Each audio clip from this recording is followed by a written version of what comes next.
सन 90 के दशक का उत्तर भारत, जहां कानून और अपराध के बीच की रेखा धुंधली पड़ चुकी थी। बिहार यूपी की सीमाओं पर राजनीतिक गलियारों और अपराध की दुनिया में एक नाम बिजली की तरह दौड़ रहा था, श्री प्रकाश शुक्ला। उसकी पहचान कोई आम अपराधी जैसे नहीं थी, बल्कि वो था डर का दूसरा नाम। ये वही शख्स था जिसने पुलिस की वर्दी को ललकारा, बड़े बड़े माफियाओं को धूल चटाई और राजनीति को बंदूक की नली से नचाया। आज भी उसकी दहशत उस दौर की सबसे खौफनाक कहानियों में शामिल है।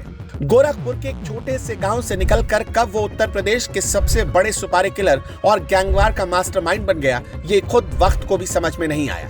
उसकी क्रूरता की मिसालें इतनी हैं कि माफिया किताबों में उसका नाम लीजेंड की तरह दर्ज है। लेकिन वो कहते हैं ना कि हर गुंडा माफिया किसी न किसी अपराधी की क्लास में पढ़ा होता है। ठीक वैसे ही श्री प्रकाश शुक्ला का हाल था। जुर्म की दुनिया में उसका भी कोई गुरु था, जिसने बंदूक की ट्रिगर पर उंगलियां कैसे नचाई जाती है इसकी ट्रेनिंग दी थी। और अपने गुरु को श्री प्रकाश शुक्ला दादा कहता था। गुरु के पास पहली बार उसने 2 AK-47 देखा और उससे इंप्रेस हो गया। श्री प्रकाश शुक्ला के उस गुरु का नाम है सूरजभान सिंह। आज की कहानी में हम इन दो खतरनाक नामों के कनेक्शन को तो समझेंगे ही, लेकिन उससे ज्यादा समझेंगे यूपी के हैंडसम और लड़कियों के बीच पॉपुलर रहे डॉन श्री प्रकाश शुक्ला को। सन 90 के दशक का वक्त, बिहार यूपी सीमा पर पॉलिटिक्स और क्राइम का ऐसा मेलजोल कि संसद से जेल और क्राइम से चुनावी जनसभा सारा फासला मिट गया था। उस दौर में एक नाम मोकामा के गैंगवार में तेजी से उभरा, सूरजभान सिंह। कांग्रेस विधायक श्याम सुंदर सिंह से आरजेडी के दिलीप सिंह और फिर सूरजभान सिंह। जब तक सूरजभान राजनीति में आए, तब तक उनकी बाहुबली छवि गांव शहर तक फैल चुकी थी। इस दौरान यूपी पुलिस से भागता हुआ एक नौजवान उनके पास आता है। नाम था श्री प्रकाश शुक्ला। आगे दोनों की जोड़ी उत्तर भारत के क्राइम इतिहास में कालिख जैसी दर्ज हो जाती है। श्री प्रकाश शुक्ला की दास्तान न तो दंगल की मिट्टी से शुरू हुई और न ही किसी रेलवे स्टेशन की धूल से। उसकी कहानी का पहला अध्याय उस दिन लिखा गया जब एक मनचले ने उसकी बहन की इज्जत पर हाथ डालने की कोशिश की। गोरखपुर के मामकोट गांव में श्री प्रकाश शुक्ला का घर था। पिता स्कूल में मास्टर थे और घर का खाना पीना अच्छा था। ऐसी खुराक और ऐसी मिट्टी में पले लड़के अक्सर पहलवानी को कंधों पर ओढ़ लेते हैं। श्री प्रकाश भी अखाड़े की दुनिया में उतर गया और जल्द ही लोकल पहलवानों के बीच उसका नाम गूंजने लगा।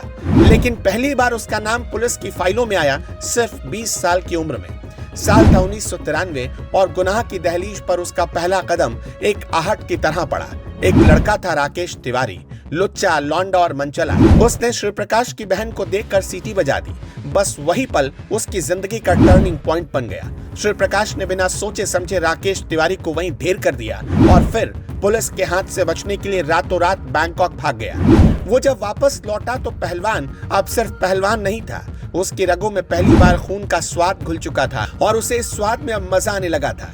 फिर उसकी मुलाकात हुई मोकामा के सूरजभान सिंह से, एक ऐसा नाम जिसने अपराध की अंधेरी दुनिया में श्री प्रकाश को दिशा, दिमाग और दरवाजा तीनों दिए।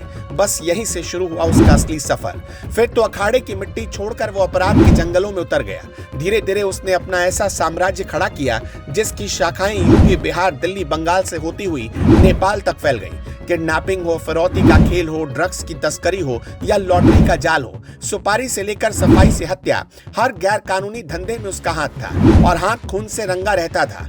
कहते हैं श्री प्रकाश शुक्ला ने अपनी बंदूक से करीब 20 लोगों की जान ली।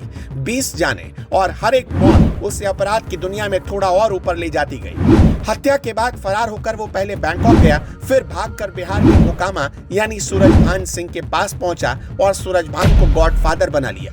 यहीं से अपराध का असली सफर शुरू हुआ। रंगदारी, फिरौती, सुपारी किलिंग, किडनैपिंग, शराब के ठेके और आखिरकार राजनीति तक रिश्ता। सूरजभान सिंह की क्राइम कहानी मोकामा के दिलीप सिंह की गैंग से शुरू होती है। राजनीति और अपराध साथ साथ बढ़े। 2000 में निर्दलीय जीतकर विधानसभा पहुंचे सूरजभान सिंह। दिलीप सिंह को हराकर फिर एलजेपी की राजनीति को नई दिशा दी। नीतीश का संकट मोचक बने, मोकामा के डॉन के नाम से कुख्यात हुए और अपने नाम पर चुनाव जितवाने की हैसियत हासिल कर ली। मर्डर केस में सजायाफ्ता होकर भी राजनीति से डिगे नहीं, कभी पत्नी तो कभी भतीजे को जितवाते रहे।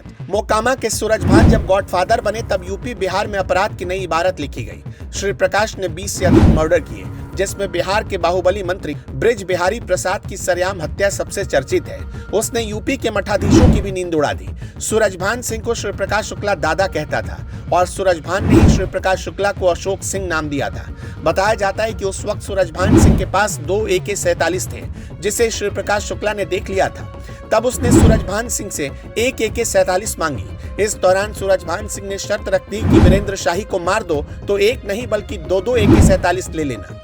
क्योंकि रेलवे की ठेकेदारी में एंट्री करने के लिए सूरजभान सिंह लगातार कोशिश कर रहे थे, लेकिन वीरेंद्र शाही रुकावट बन रहे थे। वीरेंद्र शाही के दबदबे के चलते वो बार बार विफल हो रहे थे, जिससे परेशान होकर सूरजभान सिंह ने वीरेंद्र शाही की हत्या की शर्त रख दी। सूरजभान सिंह के शर्त को मानते हुए शिव प्रकाश शुक्ला ने कहा, ठीक है, कोशिश करते हैं, आप साथ रहिएगा, इसे मैं चलाऊंगा। इसके बाद गोरखपुर में शिव प्रकाश शुक्ला और वीरेंद्र शाही की मुलाकात हुई। शिव प्रकाश शुक्ला पहली बार AK-47 से फायर करता है। इसमें शाही का गनर मारा जाता है। शाही के पैरों में गोली लग जाती है, लेकिन जान बच जाती है। रंगबाजी, अय्याशी, तेज गाड़ियां और एक दिन 6 करोड़ की सुपारी लेकर यूपी के मुख्यमंत्री कल्याण सिंह की हत्या की साजिश भी शिव प्रकाश शुक्ला बनाने लगता है। लेकिन STF को पता चल जाता है। STF उसके पीछे लग जाती है। फिर 22 सितंबर 1998 दिल्ली गाजियाबाद हाईवे पर STF ने मुठभेड़ में उसे ढेर कर दिया। कहा जाता है कि अपनी गर्लफ्रेंड से मिलने आया शिव प्रकाश शुक्ला बेमौत मारा गया। उसकी लाश और साथियों की लाश पर गोलियों के जख्म आज भी अपराध की दुनिया के डरावने किस्सों में दर्ज है। बिहार यूपी की राजनीति और अपराध की ये जोड़ी गुरु शिष्य वाली क्राइम और पॉलिटिक्स का वो तूफान थी जिसने सत्ता के गलियारों से लेकर क्राइम की गलियों तक अपना वर्चस्व कायम किया। सूरजभान जैसा गॉडफादर और श्री प्रकाश जैसा शागिर्द, इससे ज्यादा डरावनी डील इतिहास में शायद ही हो। आपको ये कहानी कैसी लगी, हमें जरूर बताइएगा।